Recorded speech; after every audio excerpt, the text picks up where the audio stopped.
प्रिय भक्तजनों, आज हम सुनेंगे सोमवार व्रत की विधि एवं कथा। सोमवार व्रत की विधि।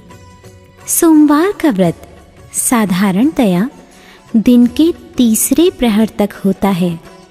व्रत में फलाहार या पारण का कोई खास नियम नहीं है, किंतु यह आवश्यक है कि दिन रात में केवल एक ही समय भोजन करें।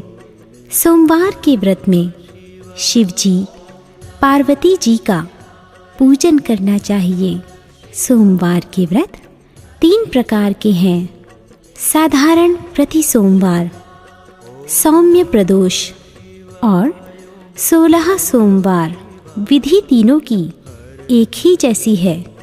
शिव पूजन के पश्चात कथा सुननी चाहिए। प्रदोष व्रत 16 सोमवार। कथा तीनों की अलग अलग हैं, जो आगे लिखी गई हैं। सोमवार व्रत कथा।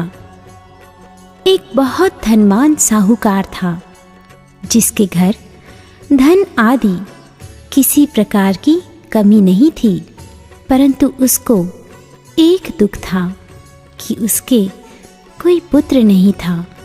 वह इसी चिंता में रात दिन रहता था।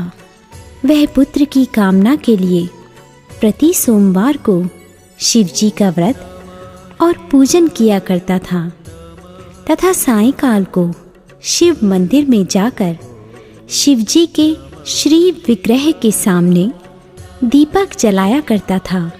उसके इस भक्ति भाव को देखकर एक समय श्री पार्वती जी ने शिव जी महाराज से कहा कि हे प्रभु, यह साहूकार आपका अनन्य भक्त है और सदैव आपका व्रत और पूजन बड़ी श्रद्धा से करता है।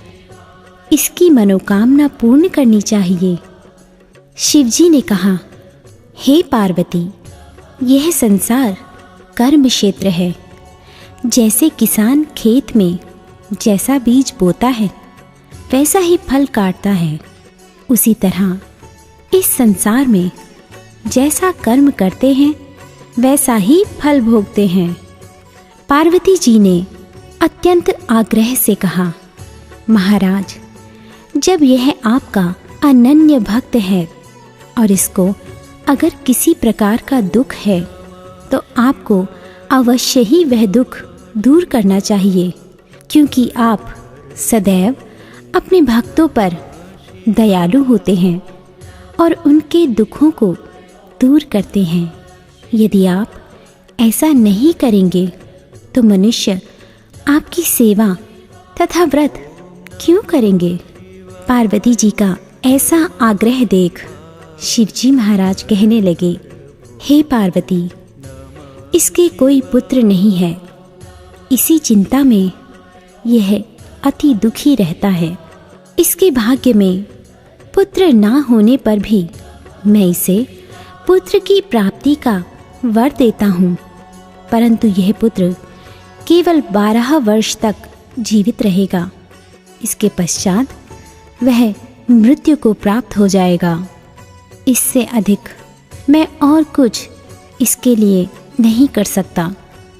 ये सब बातें साहूकार सुन रहा था। इससे उसको न कुछ प्रसन्नता हुई और न ही कुछ दुख। वह पहले जैसे ही शिवजी महाराज का व्रत और पूजन करता रहा। कुछ काल व्यतीत हो जाने पर साहूकार की स्त्री गर्भवती हुई और 10वें महीने में उसके गर्भ से अति सुंदर पुत्र की प्राप्ति हुई। साहूकार के घर में बड़ी खुशी मनाई गई, परंतु साहूकार ने उसकी केवल 12 वर्ष की आयु जानकर कोई अधिक प्रसन्नता प्रकट नहीं की और ना ही किसी को यह भेद बताया। जब वह बालक 11 वर्ष का हो गया तो उस बालक की माता ने उसके पिता से विवाह आदि के लिए कहा। तब वह साहूकार कहने लगा कि अभी मैं इसका विवाह नहीं करूँगा। अपने पुत्र को काशी जी पढ़ने के लिए भेजूंगा। फिर साहूकार ने अपने साले अर्थात बालक के मामा को बुलाकर उसको बहुत सा धन देकर कहा, तुम इस बालक को काशी जी पढ़ने के लिए लेकर जाओ और रास्ते में जिस स्थान पर भी जाओ यज्ञ करते और ब्राह्मणों को भोजन कराते जाओ। वह दोनों मामा भांजे यज्ञ करते और ब्राह्मणों को भोजन कराते जा रहे थे। रास्ते में उनको एक शहर पड़ा। उस शहर में राजा की कन्या का विवाह था और दूसरे राजा का लड़का जो विवाह कराने के लिए बारात लेकर आया था वह एक आंख से काना था। उसके पिता को इस बात की बड़ी चिंता थी कि कहीं वर को देख कन्या के माता पिता विवाह में किसी प्रकार की अड़चन पैदा न कर दें। इस कारण जब उसने अति सुंदर सेठ के लड़के को देखा तो मन में विचार किया कि क्यों ना दरवाजे के समय इस लड़के से वर का काम चलाया जाए। ऐसा विचार कर वर के पिता ने उस लड़के और मामा से बात की तो वे राजी हो गए। फिर उस लड़के को वर के कपड़े पहनाकर तथा घोड़ी पर चढ़ा दरवाजे पर ले गए और सब कार्य प्रसन्नता से पूर्ण हो गया। फिर वर के पिता ने सोचा कि यदि विवाह कार्य भी इसी लड़के से करा लिया जाए तो क्या बुराई है। ऐसा विचार कर लड़के और उसके मामा से कहा, यदि आप फेरों और कन्यादान के काम को भी करा दें तो आपकी बड़ी कृपा होगी और मैं इसके बदले में आपको बहुत कुछ धन दूंगा। तो उन्होंने स्वीकार कर लिया और विवाह कार्य भी बहुत अच्छी तरह से संपन्न हो गया। परंतु जिस समय लड़का जाने लगा तो उसने राजकुमारी की चुंदड़ी के पल्ले पर लिख दिया कि तेरा विवाह तो मेरे साथ हुआ है, परंतु जिस राजकुमार के साथ तुझको भेजेंगे वह एक आंख से काना है और मैं काशी जी पढ़ने जा रहा हूँ। लड़की के जाने के पश्चात उस राजकुमारी ने जब अपनी चुंदड़ी पर ऐसा लिखा हुआ पाया तो उसने राजकुमार के साथ जाने से मना कर दिया और कहा कि यह मेरा पति नहीं है, मेरा विवाह इसके साथ नहीं हुआ है, वह तो काशी जी पढ़ने गया है।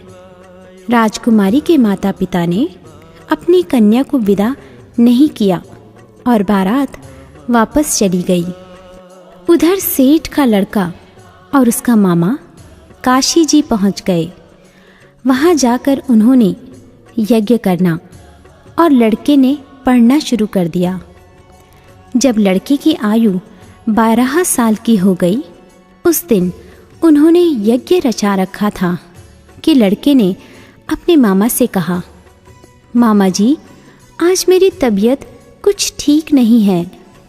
मामा ने कहा, अंदर जाकर सो जाओ। लड़का अंदर जाकर सो गया और थोड़ी देर में ही उसके प्राण निकल गए।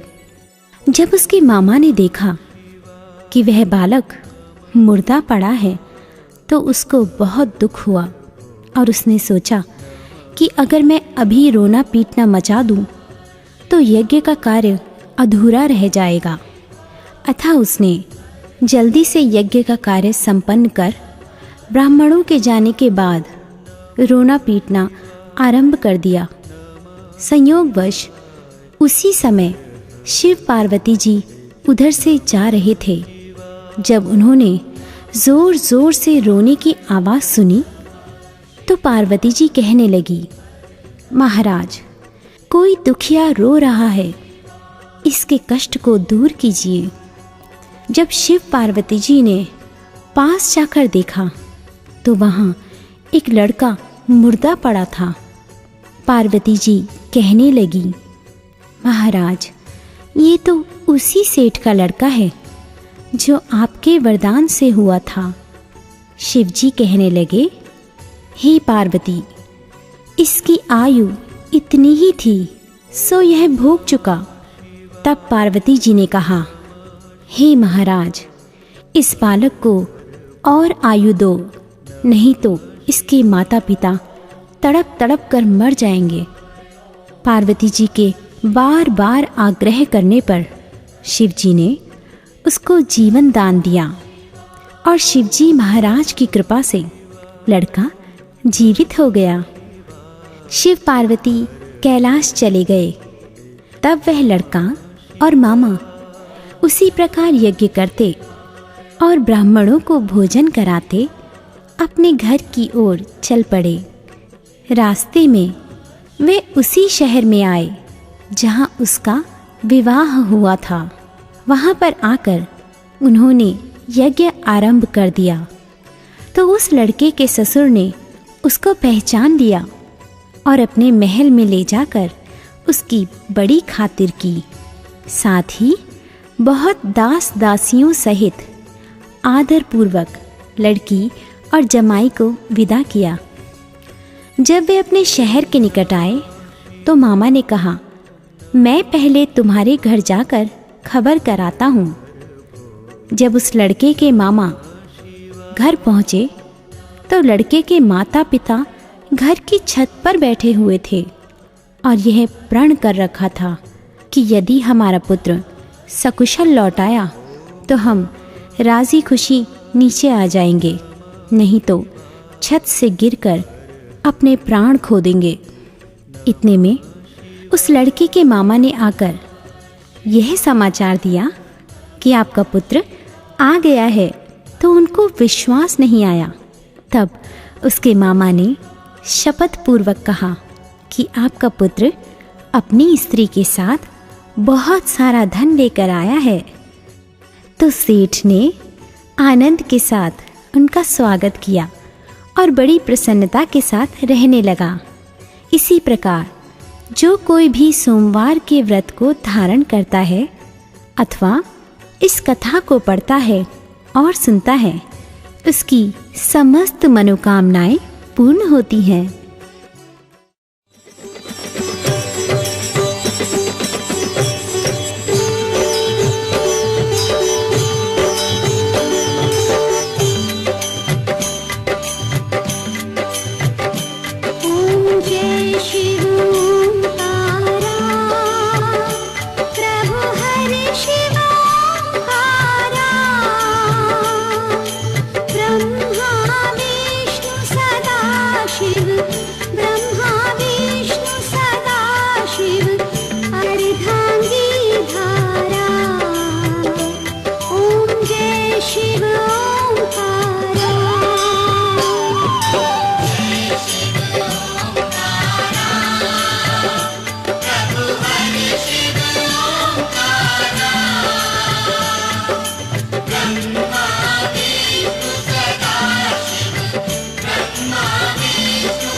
त्रिभुवन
गुण स्वामी